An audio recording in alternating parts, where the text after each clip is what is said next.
The Bad Batch has been taking quite an interesting turns over the last couple of episodes. From what we have seen, season has just given us the creation of the Bad Batch and how the team continues to make its way away from the Imperial Kingdom and is not working against the forces of Palpatine. However, they have lost some of their embers too, which includes Crosshair, and recently by the second season we see the Bad Batch and Eco parting ways, which actually has got a great emotional toll on the mindset of Omega.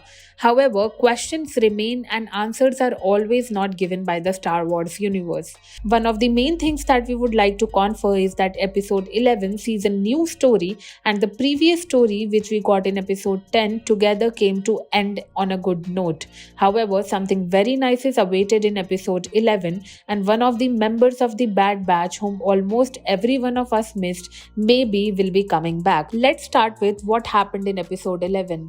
Now, for episode 11, we firstly start in a scattered way, where the first scene takes us on board a cargo shipment where everything looks devastated. And following that, we get to see the intense looks on the face of an Imperial soldier who is walking around with an electro staff, panting and running for his life from what surely seems unknown. Though the scene ends with him being kidnapped or eaten by some kind of creature, which surely didn't get much affected by the electro staff.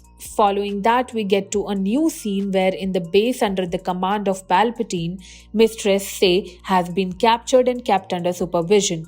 There arrives Dr. Hemlock, one of the scientists under Palpatine, who is sent to convince Mr. C to use her powers somehow and help them in the cloning plan, which they have gotten over the years but can't be done without the help of her powers. Though Dr. Hemlock tries his best to persuade and convince her, she is stuck with her idols and no way can be moved until and unless Dr. Hemlock finds a way to bend her knee in front of them. Now, following all these comes the crucial information to Hemlock from an Imperial Guard that shipment number 904 has been lost and all forms of communication with them have been disabled. With no further ado, sent out immediate orders to get back the shipment at any cost, and soon begins another mission for the Bad Batch. Sid brings them the information of the current situation, and after a lot of negotiation and with a 50% cut in mind, they go forward to find the cargo. However, things aren't as easy as it seems. When they got the cargo, they find no human life in there and traces of the creature are very evitable. Tech is already sent out by Hunter to restore the power services of the shipment, while the other three members end up wandering into a coal lab in search of some other clues and the assets in the cargo. Since then, everything changes as a monster creature starts attacking them, and when they use their weapons on them, nothing changes. The monster goes on a rampage, and soon, when the tech comes to the help of the crew, we see the monster's form changing into a much more humongous form while he goes around absorbing more energy from the power of center of the ship. Soon the creature escapes the shipment and heads towards the nearby village, where Tech and Omega go on finding out about the creature in the lab, and Wrecker and Hunter try capturing the creature.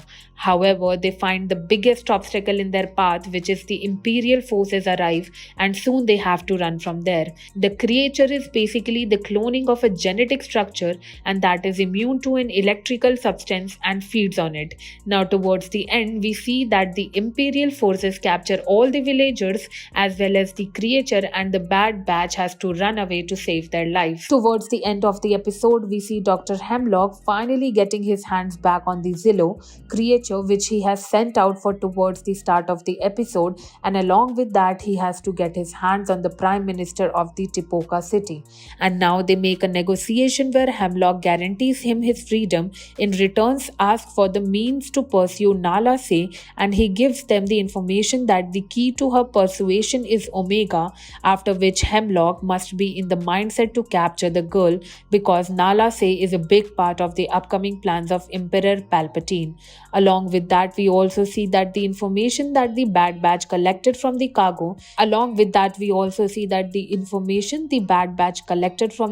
regarding the Zillo monster and what kind of cloning they have been after.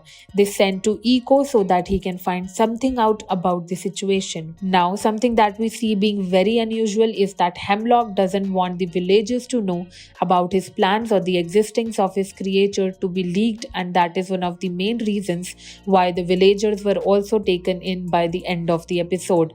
Along with that, one big question remains is what was that creature? It was actually a Zillo beast that would be used by the Imperial forces to make some kind of armor that would have no effect from the blaster fires, just like the beast showed no effect. This is what happened in the episode 11 of Bad Batch Season 2. If you want more updates on your favorite show, do not forget to hit the subscribe button and press the bell icon.